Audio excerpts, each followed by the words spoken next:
we go.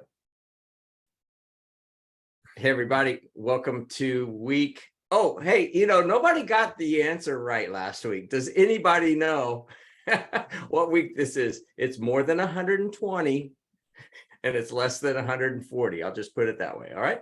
So you got a 20-week swing. You guys know what to do. Go ahead. Giving away more of my money. Is that? Yeah, I'm giving away more Shoemaker's money because we got two all-stars from Shoemaker on the line today. Clay Williams and the ever entertaining Jack Santaniello. Plus, Adam Boatsman is coming from a mystery location on the planet. So if anybody can guess where he's dialing in from, Jack will be happy to give you a Starbucks card as well. Oh, your marketing people have got to be loving us. So anybody on the line, hit us up with Q&A. Oh boy, I better hit the chat because old Papa Joe is going to be busting my chops if I don't enable that. All right, it is now enabled. I do not want to put up with that grief. All right, so today we're going to be talking about all kinds of incentives to give key employees. And the question that we hear a lot of times is like, well, I think I'll just give them stock. You think that's a good idea? Well, it just depends. To use a legal term from Shoemaker, it depends. I'm learning, Jack. I'm paying attention to you. And, the bottom line is what we want to do is demystify that. We want to kind of remove the mask a little bit and address the pros and cons of all kinds of options. And from a tax standpoint, Adam can talk about that too. So before we dive into that, since we had a 75 basis point interest rate from the Fed yesterday, which sent the markets down again, I think it might be worth just addressing, like, what does that mean? And I think Jack has done some of his expert Google research. So talk to us, Jack. Can you guys see that screen? Did I choose the right one? Okay. All right. So here is, I was scrambling to find a good graphical representation of kind of where we've been and where we're at. You can kind of see, where these things are. And I read yesterday or today that the new 25 is the 75 is the new 25. So if you look at kind of these historical movements, you'll see more of 25 basis point movements versus it being 75 basis points, which you're thinking, okay, what's the big deal? Well, pretty significant. And so if that's kind of become the next jump point, what that means for all of us as business owners, as consumers, I'll tell you that maybe about a month ago, we went ahead and took out a home equity line just to have. We don't use it, but we might use it for, like, I don't know, do something in the backyard or something like that, but just to have it before all these rates started going up. And so that's kind of like our part of our emergency fund contingency plan. And so, but in doing that, you kind of wonder, how far is this going to go and how far is it going to continue? And, like everything else, there are opinions either way. So, but this is basically the method of trying to get us back to where we should be. And don't know if this is, I think this is, yeah, there it is, the 5th time this year. I couldn't remember if it was 4 or 5 times this year. So it's the 5th time this year. And who knows if that's going to happen again. We still have, essentially a few more months to the end of the year. And so just wanted to put that up on the screen for our further discussion. Thank you. I'm just curious, Adam, we're going to have you talk so that people can see where you're at and they can see if they can guess from the mystery location where you might be. But I'm just curious, the notion of continuing to raise interest rates. I heard on a business channel yesterday the thought of abolishing the Fed. I'm like, have you heard anything about that? Like, do you have any, like, that was kind of a revelation to me. I never heard somebody talking about abolishing the Fed.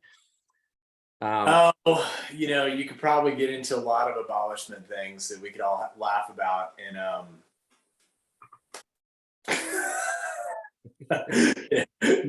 never actually get around to. It's an interesting philosophical debate that's never going to happen. But I mean, somebody has to, like, the ship has already sailed on there being some sort of central governance over monetary policy.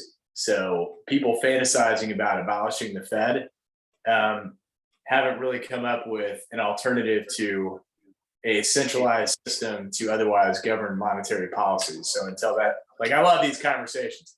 We ought to just get rid of them and replace it with what that you think is somehow gonna work better, But to Jack's point, it is a pretty massive rate increase. At the same time, it's still not as bad as it has been in the past.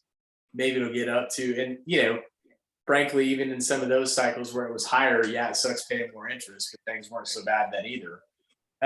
So I think the real big question everybody's asking is that the whole idea is it's supposed to be encouraging us to buy less stuff so that inflation comes down because there will be more supply of stuff. And so far, that's had so far there's only been a nominal reduction in inflation. I think the last one was 1% reduction from 9% down to 8%, but their target is more like 2%. So, it's kind of the question is, like, how much longer before you really see a real effect of all this happening, because before it becomes like, I don't know if anybody's seen Thor Love and Thunder, but they hadn't seen on the previews where Zeus rips off too much of Thor's clothes and he's like, too much. Feels kind of like what, like, right now, as a person who's seeing his interest rate go up on debt that he's currently paying, I felt like it was too much 4 rate hikes ago.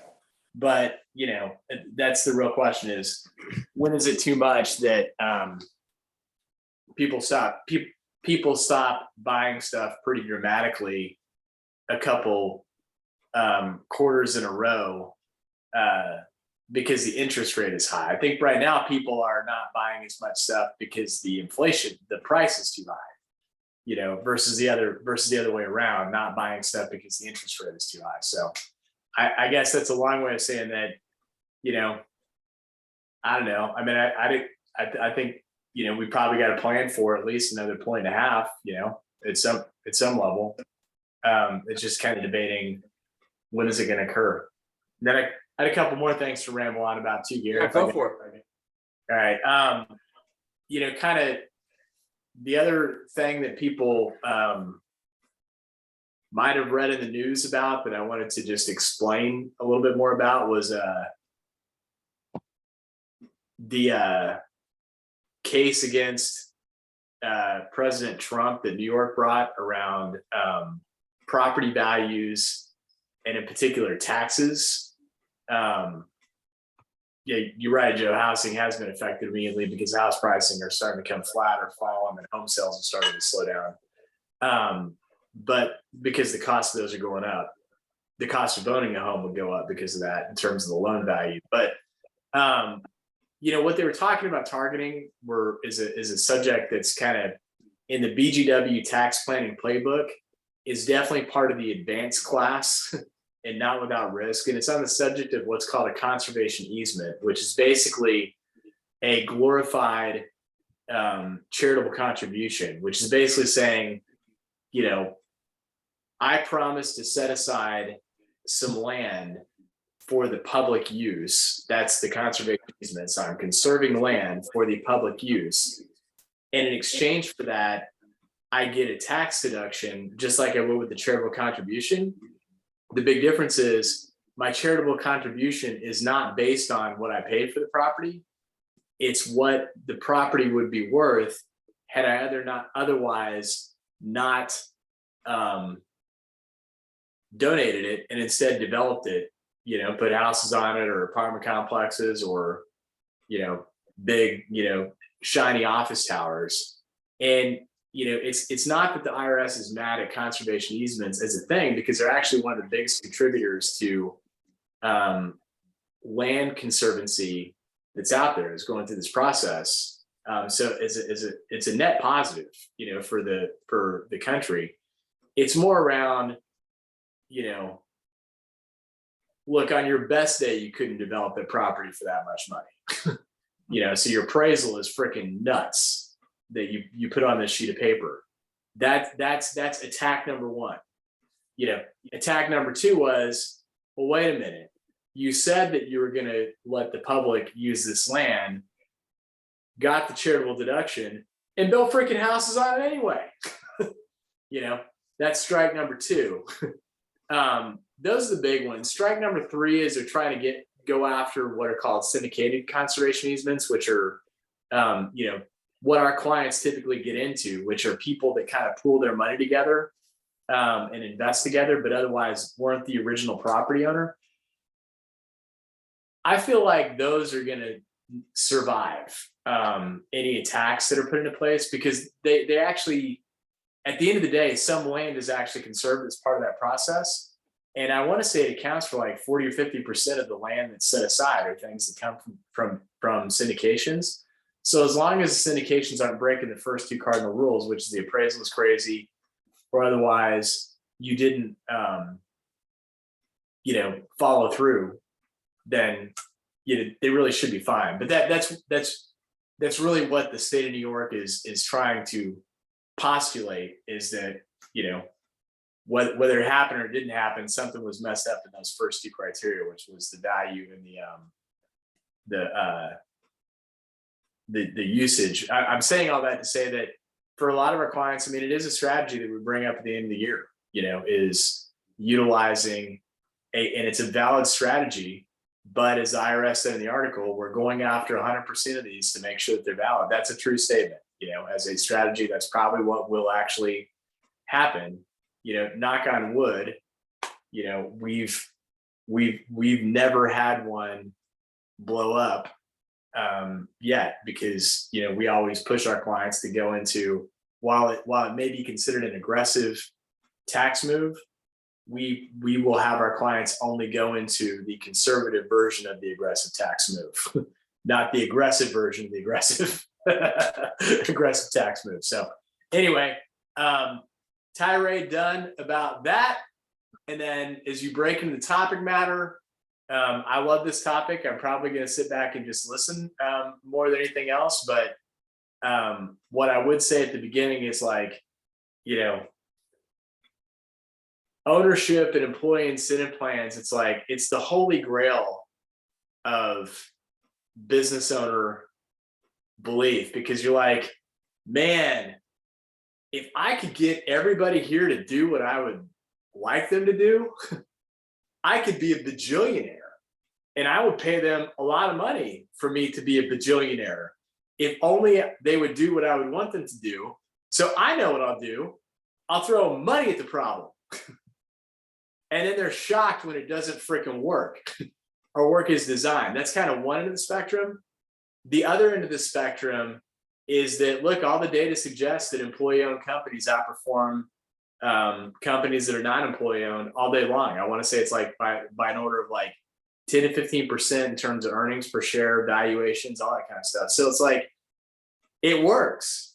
But what do you find is the common denominator, which I'm saying this to say that anybody who's listening as we talk about strategies actually thinks about this, is the concept of what actually makes it work. When you suddenly bring other people into leadership or ownership, whether it's an ESOP or whether it's, you know, equity or whether it's Phantom, whatever it is, it's like, you know, where I'm going to pay you off EBITDA. Suddenly you got people asking you questions. You know, you can take people asking you questions one of two ways. God, why did I do this? You know, I hate having people hold me accountable. That's way number one. Way number two is, damn, I better get my shit together. So my belief is that the reason that the employee-owned companies outperform the non-employee-owned companies that just throw bonuses at the problem is because they're forced to focus on their own leadership and governance, because they're forced to finally be held accountable. Whereas, you know, if I'm the only owner of my company, the only person holding me accountable is me. And that's not oftentimes the best strategy for accountability. So with that in mind, I'll shut it up and turn it back over to you guys. So first of all, for anybody that came on here late, we're giving away Jack's Starbucks cards. For anybody that knows what week this is, it's greater than 120, it's less than 140.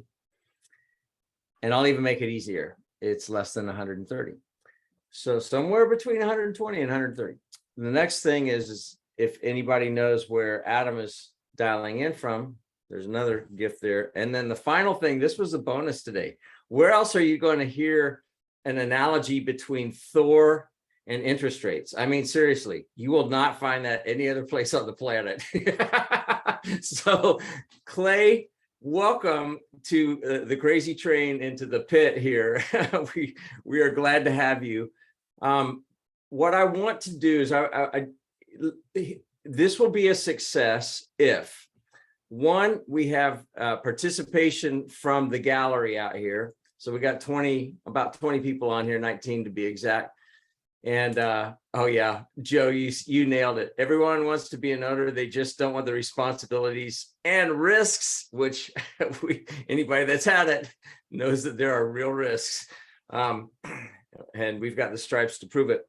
But what I want to do, Clay, is I want you to go through some of and just demystify it and keep it really simple, like stock versus phantom stock versus profits interest versus stock split option plans, which would be like insurance related things and ESOPs even. And I know that you're not a huge fan, but that's okay. They work in some places. I definitely have my prejudices when it comes to this. And I think in these discussions, it's easy to get lost in acronyms and different mechanisms and, it must be good because it's complex, or look at these neat functions and all different options. It's good to step back and think, who is my target audience and what am I actually trying to do? Equity sounds great, options sound great, but they may not be the best for you. And so there are one step back. Who am I offering this to? Is it key employees? Am I thinking about my entire staff? And what are my plans for the company? Do I have a sale in mind in the future? I want this shop to continue. I want it to continue on. And then how do I feel about my own ownership? Who do I want to be part of that? And that's a discussion to have with the owners that are currently there. And so that drives you, I think, to a couple general categories. You've got equity types of incentive compensation. That's where you could do stock. You could have options where over a period of time you may have the opportunity to buy stock as it appreciates, and so the value comes from the company growing, and then you're a part of the company. And then there are more things that are kind of like stock, but they're really just bonus plans built to look like stock. So that's where we get to things like phantom stock, which I'm a fan of, and it sounds spooky, but it's really just a mechanism to say, hey, if we do well, your compensation, your bonus compensation is going to be a calculation of that improvement. And then this third thing that you've talked about, which I acknowledge the stats that you see, well, ESOPs tend to do better. There's a lot of complication about that. It's a plan, it's a retirement plan that benefits your employees. They get to slowly accrue ownership in the company. It may provide you an exit strategy, but there's a lot to think about if you're going that route in terms of administrative compliance issues. it is great. I think that's a great point, Adam, about how an ESOP really will make you get your together, because those administrative hurdles that I'm referencing. And I really like that point. But these things where you've got, you know, trustee to deal with, you've got annual evaluations to deal with, you've got, oh, all of a sudden I don't have all the control because there's this trustee guy. You know, those are things that really need to be considered. So those are the three. And you know, feel free to argue the taxonomy of incentive plans. You know, I'm happy to shuffle them wherever. But stock type, you know, more strict compensation based benefits, and then this sort of broader ESOP. And I'm skipping over the split insurance. I also have some thoughts about that, but frankly, don't do a whole lot of that as well. Yeah, I'd actually like you to, you know, weigh in a little bit for anybody that doesn't know what that is. You could just take us through a super high level, or Adam, I think we've had some clients that have done split dollar plans.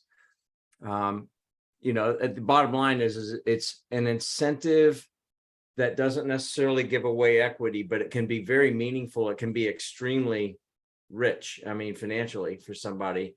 And profits interest would be the other one that I think would be worth talking about. Wait. Yeah, and so profits interest I would lump into that kind of equity type category, because you've got straight equity, then profits interest. You know, that's probably more directly driving someone to be invested in the growth of the company. You're not giving away the capital that's there presently, but you're saying here's a, you know, partnership interest in the company, and you will receive value as you know, our profits increase. And that's, you know, a very direct connection between success of company and compensation. I think that can be a powerful driver. What issue with that is, and sometimes I think people don't think about this, like you said, everyone thinks I want to be an owner. I want people to be an owner, and they'll immediately feel ownership and buy into that. With the profits interest and other kinds of, you know, if options are exercised, all of a sudden you've got additional partners, you've got co-owners. Those the tax life of those participants will having the complexity will have increased. No longer are they just employees getting W-2 income. I know what that is. I've been filing my tax returns. All of a sudden, there's this K-1 come. All of a sudden, you know, there are implications to my participation in other benefits offered by the company. All of a sudden, I'm getting you as, you know, initial business owner have to think these people are going to get tax imputed to them, income tax imputed to them by virtue of them being a partner.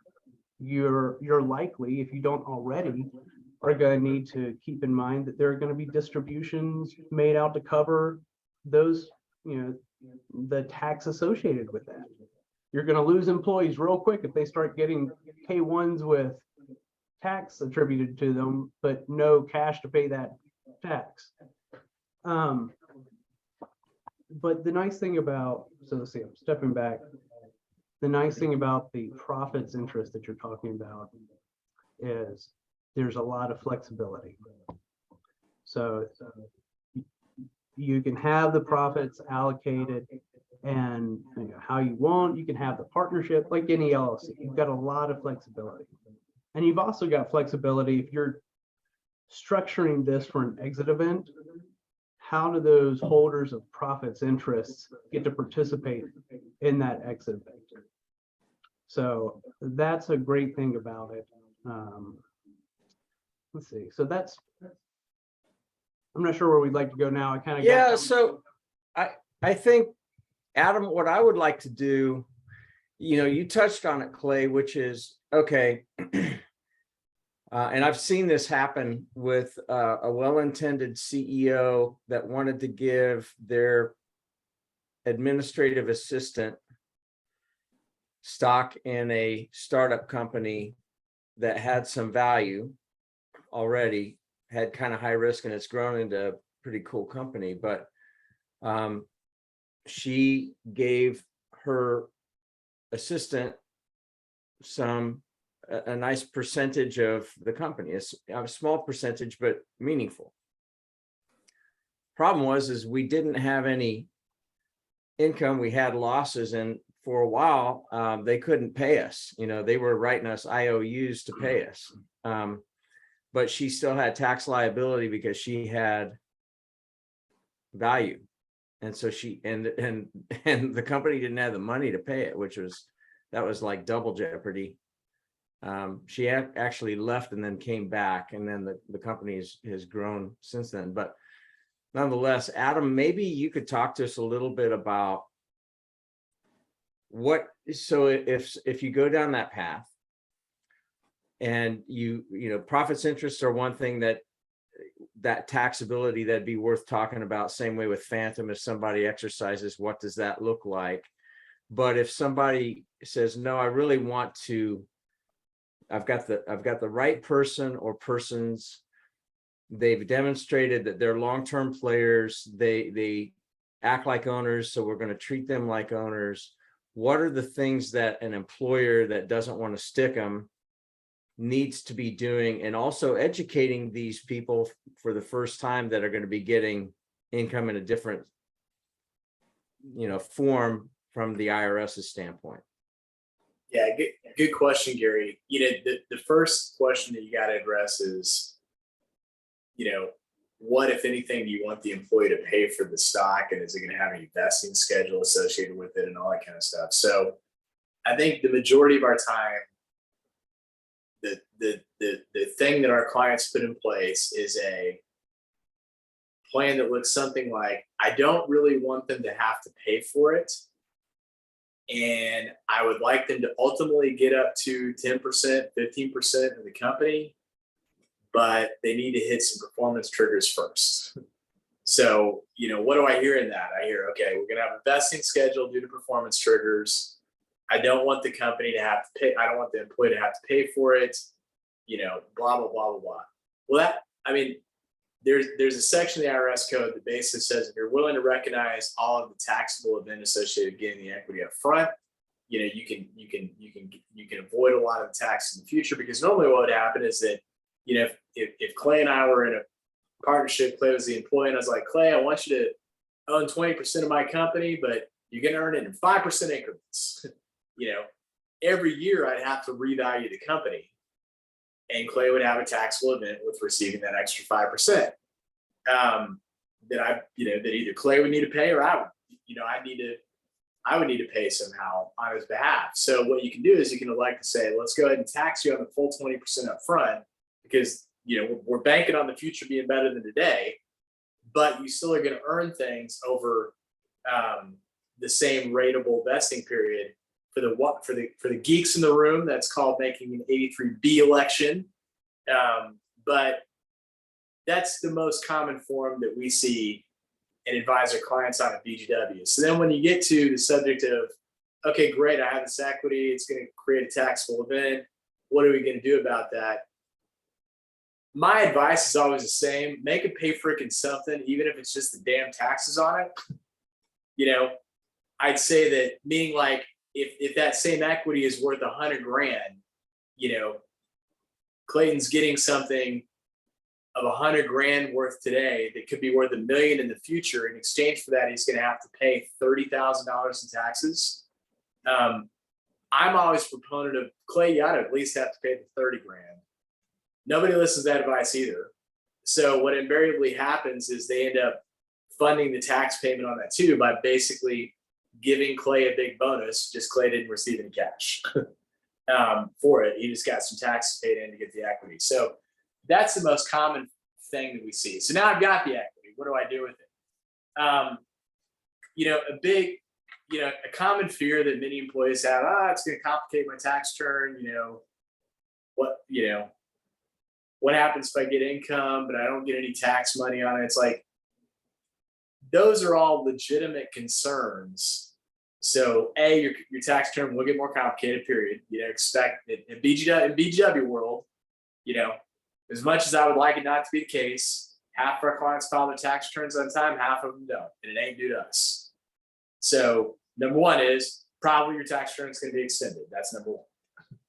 You know, number two is probably not going to get a refund anymore. Two biggest changes you're going to see. But the third is really around, okay, you know,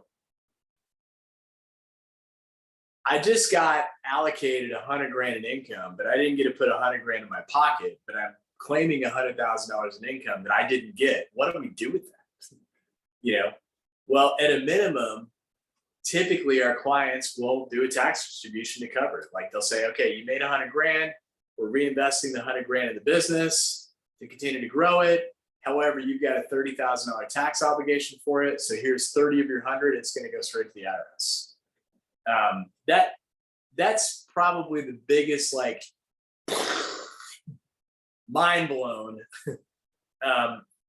thing that our clients see they have to educate their employees on, is the disassociation between what their tax return says versus what they put in their pocket.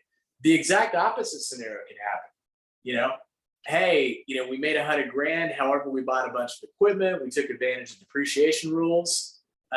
Therefore, your taxable income this year is actually going to be zero because of depreciation rules. But we financed all that equipment, so there's 100 grand lying around here. We're going to distribute some of it. Here's 50 grand.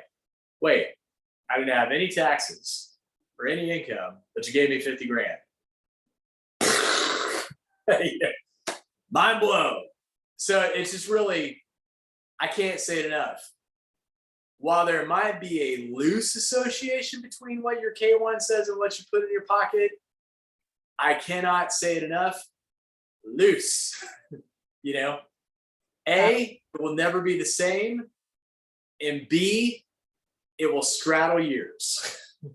Do y'all get as many complaints about that second situation as you do about the first situation? No, people are, yeah, that's funny. That I felt like that was a rhetorical question. No, typically when they get a little bit more money than they were due, they never complain about it. But when they do complain about it is when they didn't get money that they thought they were due, and we have to go back and remind them, yeah, that's right. Remember MF when, you know, you didn't have any taxable income, you got money? Now it's just the opposite. I think it was, if we could step back to a key part of this discussion that you talked about, and it goes across all the things. And I think it's one of the big questions that you have to talk about as a business owner, and you want to think about before you talk to any of us, is that vesting schedule. Because, you know, we're talking about incentivizing people to do things, and ownership itself is a great incentive.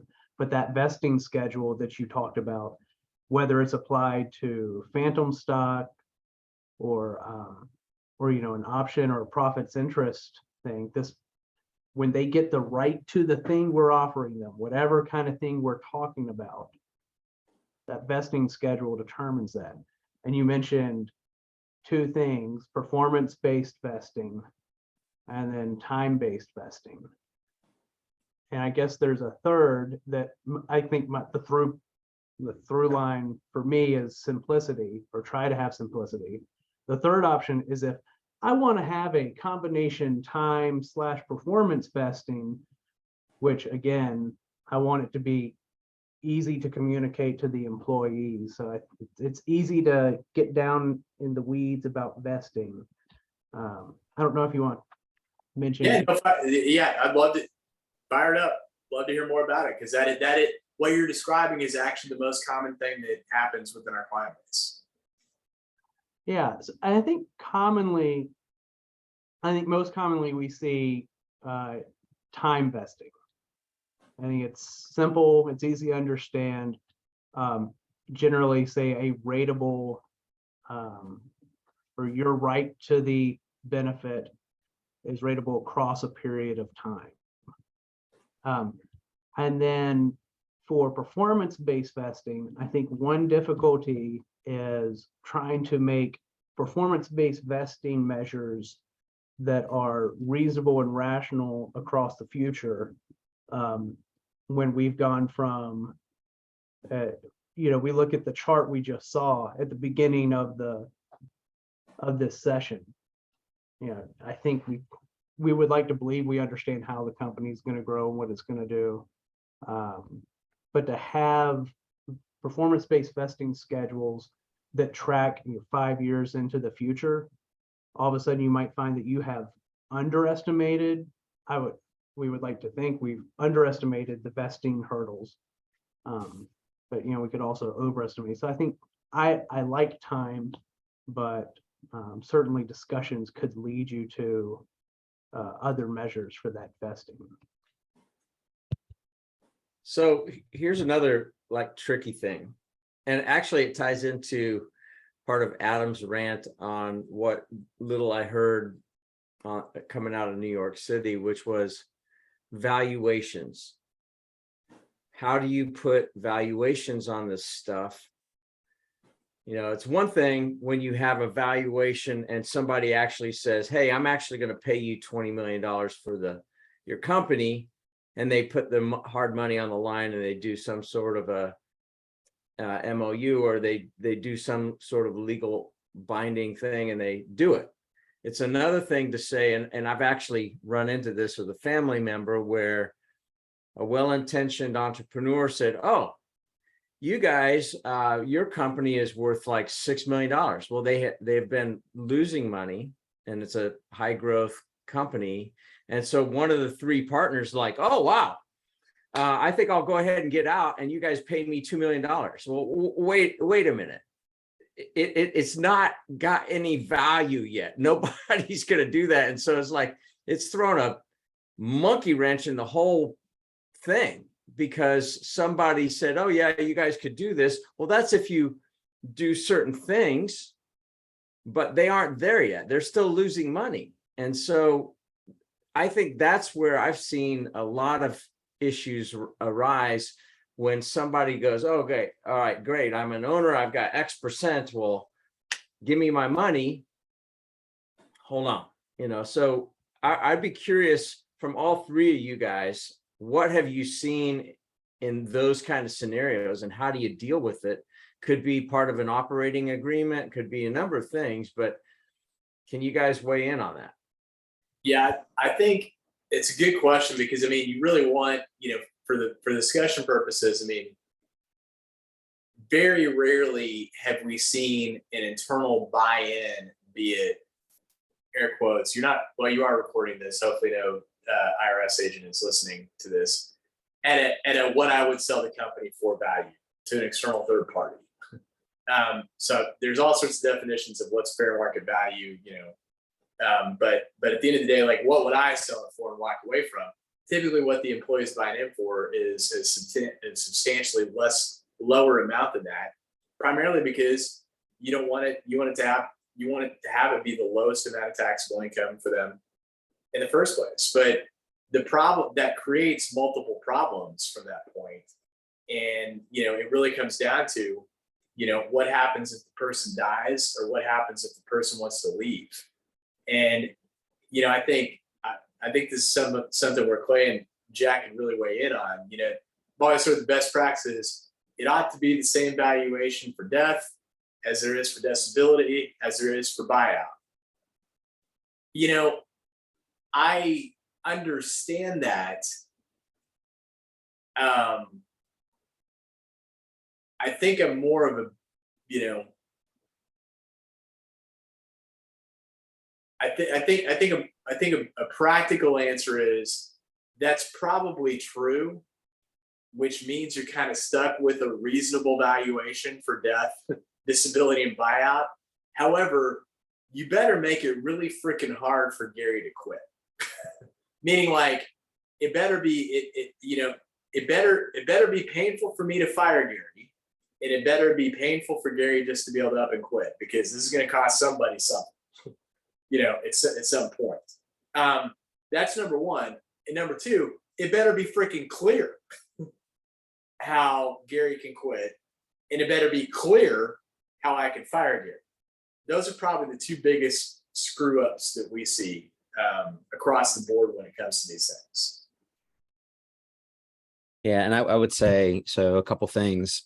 Yes, similar. And it is that there has to be, in relation to employee related stock or even owner related stock, meaning like that are working for the business that maybe don't consider themselves employees but are owners.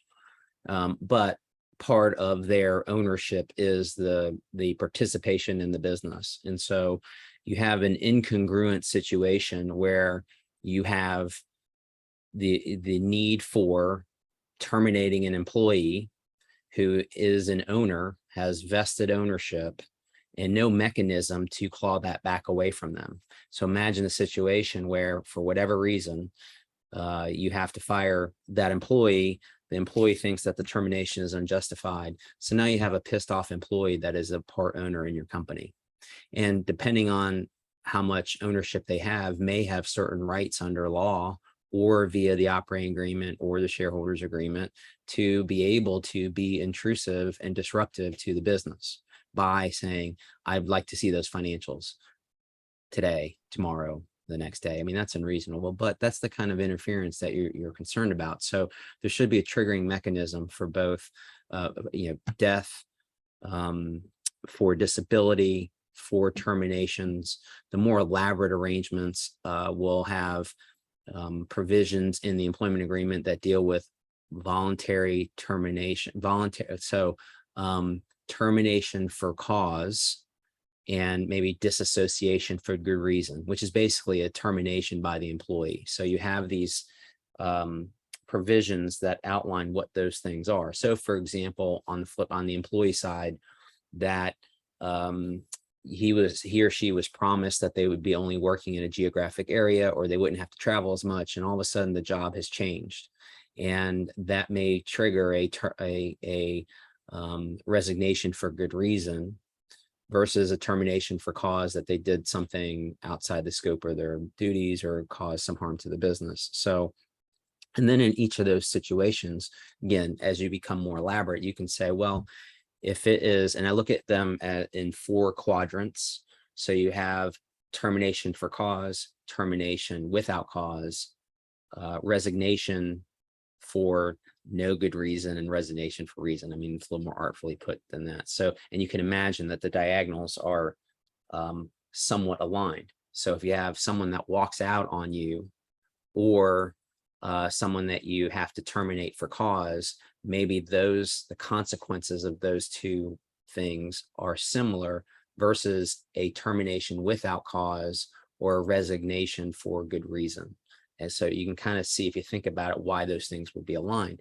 And it could be that if there was no good reason on either, no good reason by the employer, no good reason by the employer, that there is a penalty. Maybe it is a longer severance period. Maybe it is some other benefit, versus in the other direction, it may be a penalty. So it is that you are penalized, and it could be that you don't get as much money. You have to wait longer to get the money. So there's all kinds of penalties that can be embedded in those situations. So it's those kind of things that need to be well thought out under the circumstances, because what you could have is an incongruity. So, and let me give you a recent example with a medical practice that we were dealing with, where one of the doctors had wanted to leave, and they did the appropriate notice period. In the agreement, there was the option for the medical practice to terminate that employment for no reason, but the time frame was shorter. So you go from 180 days of resignation to 90 days of termination. There was some question as to whether it was good faith, as to whether or not the company could basically reduce the time period by 90 days. It's like, okay, no big deal, right? Well, it's a big deal because that's 90 days of income. The termination date is pushed out. And then so if it says that we are going to value the company as of the 30th day of the prior month, as of the termination date. So now, is it 90 days or 180 days? What is the value of the company on the 30th day of the prior month? I should be going this way. I think I'm opposite, right? So going backwards.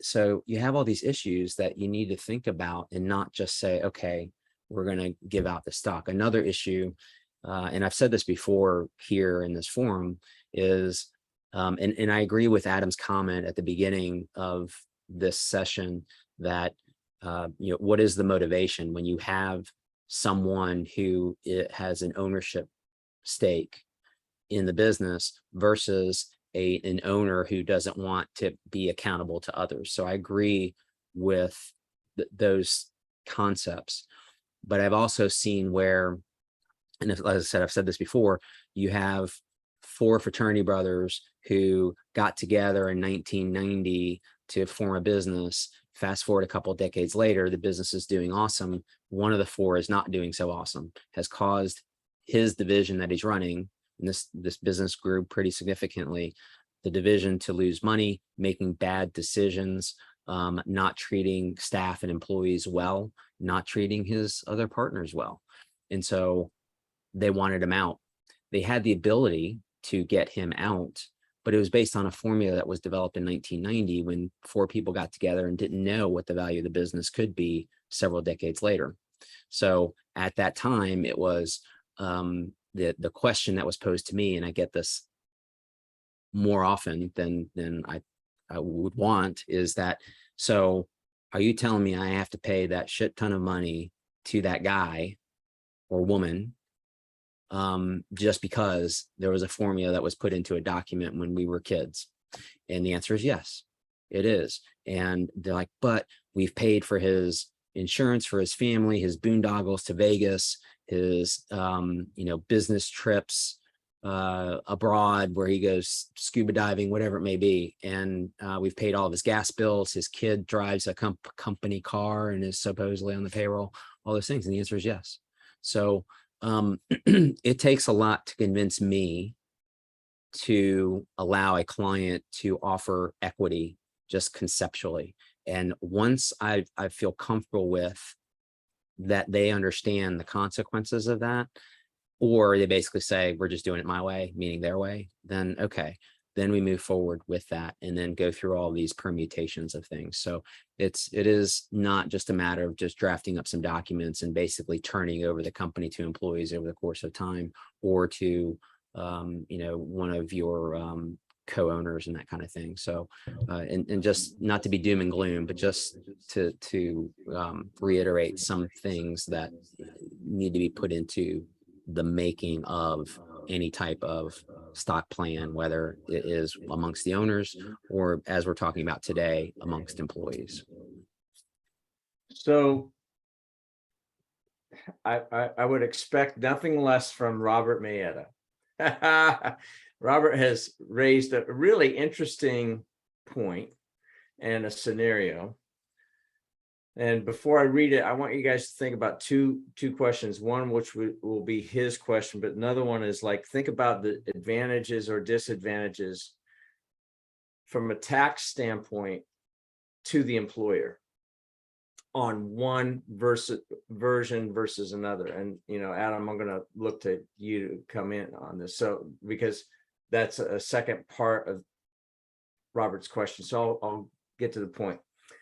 How about setting up a point system where the key employee receives points each year that accumulate and become of value when the business owner sells the business? The employee then uses proceeds from cashing in the points to buy the business. What are the tax consequences of such approach? Are there legal issues with that as well? Basically, you just described when you hear the term SARS. Blake's laughing because he figured that's probably where I was going to go. When you hear about people talk about SARS, which are, the acronym is stock appreciation rights. That's pretty much what that is. It's basically saying, hey, company's worth, X today, you get so many shares, if those appreciate in value, then you get the right to Y if you go to sell the company. I mean, it's the same concept, just using the term points versus, you know what I'm saying, actual stock value associated with it. But in both cases, nobody actually owns anything in those scenarios. When the person gets paid, it's basically a glorified bonus. The thing that you just got to be careful of is that they got to be, you got all the same employment law concerns that Jack's brought up, like guess what's going to happen if I'm sitting as the employee on this plan and we're talking about a liquidity event, you're going to owe me an assload of money. I think that I've been integral to that process, and you can my ass, right before the liquidity event. Guess where my brain's going to go? You did that, so you didn't have to pay me. So you just, that's an area where you would have to be careful. And then B, you start to get in, another thing that people talk about when they talk about phantom equity or SARs or whatever, you'll hear the term thrown around 498, which basically is just, where this subject of the tax code came around is, the poison pill concept, which is, big company, I don't want to get taken over. So if somebody's going to take me over, I'm going to make it real freaking painful for them to take me over, because they're going to have to pay all these knuckleheads a whole lot of money to take me over. And there's some penalties associated with it that make it really painful from a tax perspective to take over a company that's got poison pill provisions.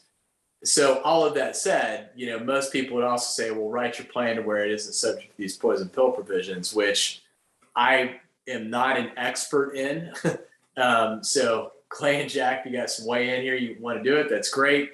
But basically, same thing applies. Got to have some forfeiture rights, got to have some time bound, restrictions on the plan itself, meaning like it can't be something that exists in perpetuity. Like there's got to be some intentionality in terms of, it expires and I'm going to re-up it. Like it just can't sit around forever. So with that in mind, I'll shut up. But good question, Robert. I mean, that's basically what a phantom equity or a SARS plan effectively is exactly like you just described. Yeah, the first part is it exactly, I guess the question is, do you want the subsequent purchase or ownership by the employee to be integral to the plan, or do you want it to be, optional in the future? If they're not intrinsically connected, then I'm just going to repeat Adam. That's, you're either doing a phantom equity or a SARS where you're giving, wage compensation, structure it however to incentivize the person to stay on their vesting dates and have the trigger be a sale. And the nice thing, I think you could have that sales trigger be with any party to keep your options open. But again, you're protecting yourself by vesting, you're protecting yourself by, if you leave or I fire you for cause, all those rights are forfeit. And then, the 409A, there's standard language, but I think it's helpful in terms of, I think it's a good, helpful guide, because a lot of that hinges on, do you have a clear right? Has it been established, or are there events in the future that are going to remove your right to the promised incentive package? And so I think it really helps you frame the discussion with yourself about what you're trying to do. And what are those trigger events? Is it time? Is it sell? Is it some other performance that locks them in? They've achieved something, they've crossed one of the hurdles. And so what you've described as you're going to be incentivized to come in, you'll get a cash compensation, and the hurdle is we've sold the business. And then the option is that you facilitate the employee's participation in that sale. I don't know. But yeah, I mean, the great thing about these is you can do them however you want. The hard part is to not get lost in the weeds. Keep it focused on what you're trying to do and what you're trying to, the behaviors you're trying to drive. So Adam, if you are an owner and you have gotten past the pros and cons of, do I want to give away a piece of this business, or do I just want to do a, incentive later on?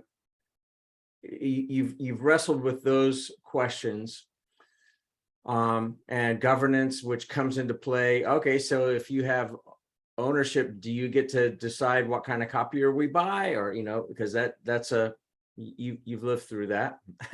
Yeah. Are there consequences and benefits of one way versus another from a tax standpoint to the employer?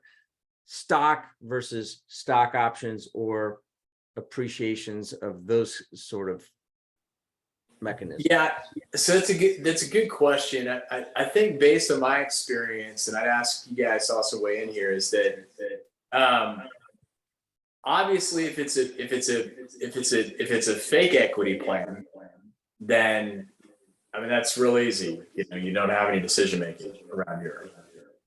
If it's you might want to mute Gary because I'm echoing, which gives away our answer of where I'm at. If it's a real equity plan, our advice would always be, look, I mean, you got to separate ownership from how the company's run, such that ownership really doesn't have much of a say in anything, that the company's run how the company is going to be run. And that's by the leadership of the company, which may have some owners, maybe it doesn't have some owners. That's really what you ought to do. I think the practical experience that we've had is that it just, if they're a legal owner, they have rights. Like at the end of the day, you have a right as a majority shareholder not to screw over your minority shareholder. Period. No ifs, ands, or buts. So you can't, while you can walk around, like a gorilla and probably fling some poop around, you need to not make that your normal course of operation. That being said, a lot of times, the light bulb switches on for the employee to the good, which is, hey, I'm an owner, I have to start taking things seriously around here. But it also, we've seen it switch to the bad, which is, damn it, I'm an owner of this place, I'm entitled to. It's like, you just got to nip that in the bud ahead of time, and the first time it comes up, whack it back down and say, we run this company like we run this company. But it takes some time to get that fully entrenched and established. Yeah, another thing to consider is that for the employer, to the extent it's, you've got the scales. Okay, so the employee is going to get compensation income, whether it's cash tied to a formula in a synthetic plan, whether it's the appreciation over the initial value in an option plan. They're going to get taxed on that benefit that they've gotten once they receive it. The company's going to get a deduction on that, and so that's something to keep in mind. There is a benefit to the company, a tax benefit that they receive for providing these. Not all of them. ISOs is one where they're structured and there are certain rules you fall into, and they can only go to employees. So if you've got independent contractors you want to bring in, this incentive stock option isn't something you're going to really look at. But that's a situation where the employee, instead of getting this ordinary gain, this ordinary wage income, they get the benefit of having that treated as capital gain. So that sounds nice. The counter to that is the company doesn't get that deduction that I just mentioned for all these other you know, wages, because that balance is shifted for this specific type of stock option plan. I have discussed it, and then usually if we're going to stock options, it's the incentive, not the it's the non-qualified stock option, where you've got a lot more control, but the employee gets it treated as ordinary income and you get the deduction, and you don't have to worry about complying with the ISO format. So I feel like the ISOs look nice from the employee standpoint, not as favorable to the employer.